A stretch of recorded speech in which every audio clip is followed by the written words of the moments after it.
मुझे समझ नहीं आता कि मैं कैसे बयां करूं कि दिलीप साहब चले गए। 15 साल की सफरिंग के बाद आज वो गए। मेरे लिए दिलीप कुमार साहब एक बहुत ही बड़े देव मूर्ति की तरह थे, आइडल थे मेरे। 20 साल मैंने काम किया उनके साथ एज ए डायरेक्टर। 3 फिल्में बनाई हम दोनों ने, कर्मा, विधाता, सौदागर। फिल्मों के अलावा उन्होंने मुझे बहुत कुछ सिखाया जीवन में। मेरा पूरा जीवन ट्रांसफॉर्म कर दिया उन्होंने। मेरी सोचने का तरीका, मेरे देखने का तरीका। फिल्म स्कूल विस्लिंगवुड्स इंटरनेशनल का अगर विचार मेरे मन में आया कि मैं भारतीय बच्चों के लिए कुछ करूं, तो वो आइडिया मेरा नहीं था, वो दिलीप साहब का था। दिलीप साहब हमेशा बोलते थे कि सुभाष, तुम्हें आने वाली जनरेशन के लिए कुछ देना चाहिए, कुछ करना चाहिए। दिलीप कुमार एक मेरे लिए बहुत बड़े शिक्षक थे, गुरु थे, भाई थे, दोस्त थे, और बहुत प्यार था हम दोनों में। He was the man of the match of the century of Indian cinema, I can say proudly. My God.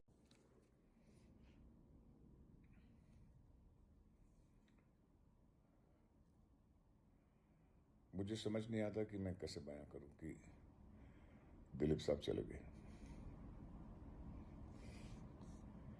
15 साल की सफरिंग के बाद आज वो गए। मेरे लिए दिलीप कुमार साहब एक बहुत ही बड़े देव मूर्ति की तरह थे, आइडल थे मेरे। 20 साल मैंने काम किया उनके साथ एज ए डायरेक्टर। 3 फिल्में बनाई हम दोनों ने, कर्मा, विधाता, सौदागर। फिल्मों के अलावा उन्होंने मुझे बहुत कुछ सिखाया जीवन में। मेरा पूरा जीवन ट्रांसफॉर्म कर दिया उन्होंने। मेरी सोचने का तरीका, मेरे देखने का तरीका। फिल्म स्कूल विस्लिंगवुड्स इंटरनेशनल का अगर विचार मेरे मन में आया कि मैं भारतीय बच्चों के लिए कुछ करूं, तो वो आइडिया मेरा नहीं था, वो दिलीप साहब का था। दिलीप साहब हमेशा बोलते थे कि सुभाष, तुम्हें आने वाली जनरेशन के लिए कुछ देना चाहिए, कुछ करना चाहिए। Dilip Kumar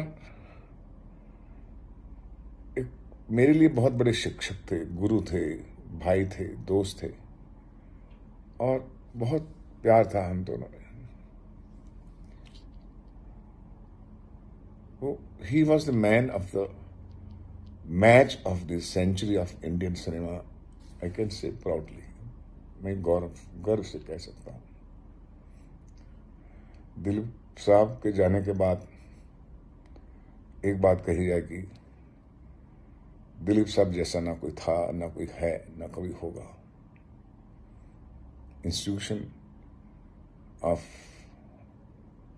acting and for actors and for Indian cinema. But above that, he was बहुत उम्दा इंसान थे।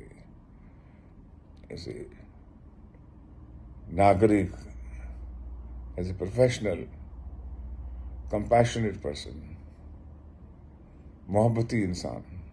मैं तो कहूंगा कि मुकम्मल इंसान थे, मुकम्मल।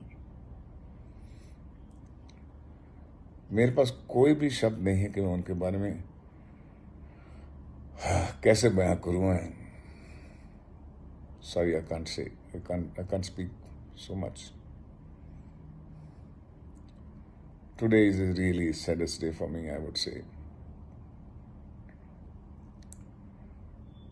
प्रार्थना कर सकता हूं उनकी आत्मा के लिए, उनके परिवार, सारे भाभी के लिए, दोस्तों के लिए, जिनको ईश्वर हौसला दे